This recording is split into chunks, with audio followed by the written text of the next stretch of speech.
Au début du troisième millénaire, Jean-Paul II a écrit une lettre en disant que faire de l'Église la maison et l'école de la communion, c'est le grand défi pour l'Église contemporaine si elle veut répondre aux desseins de Dieu et aussi aux attentes du monde. La spiritualité de communion en elle-même vient d'un don de Dieu, un charisme, comme on appelle ça dans l'Église, que Dieu a donné à une femme de 30, italienne, Chiara Lubick, qui pendant la guerre a voulu, par amour de Dieu, mettre l'Évangile en pratique, a compris que le commandement nouveau de Jésus était son commandement par excellence.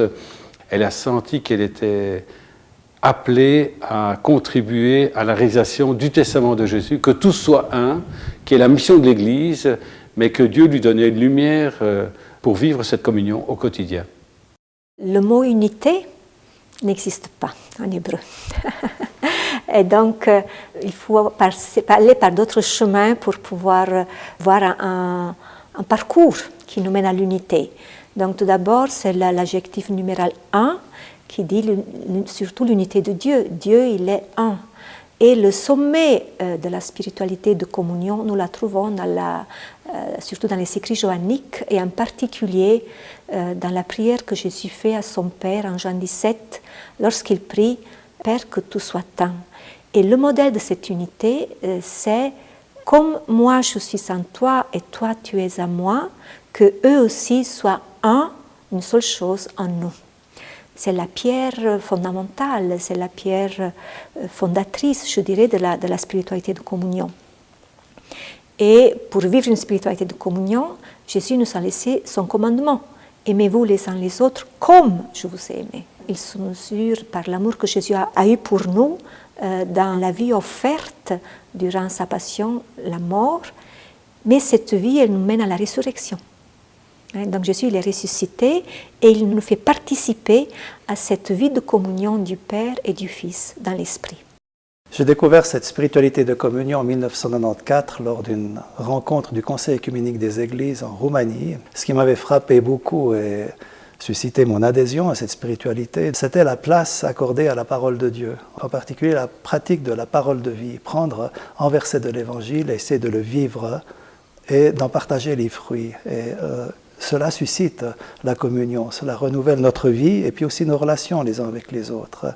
Peu de temps après, je suis devenu pasteur d'une paroisse et j'ai proposé à la paroisse de vivre cette manière originale de vivre l'Évangile.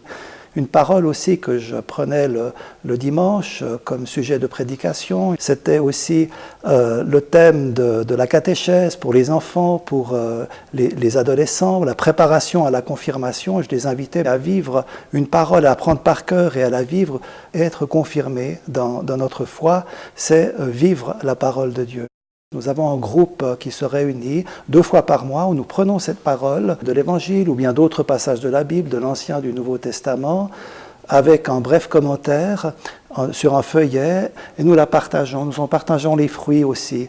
Et nous faisons cette expérience que cette parole est source de communion.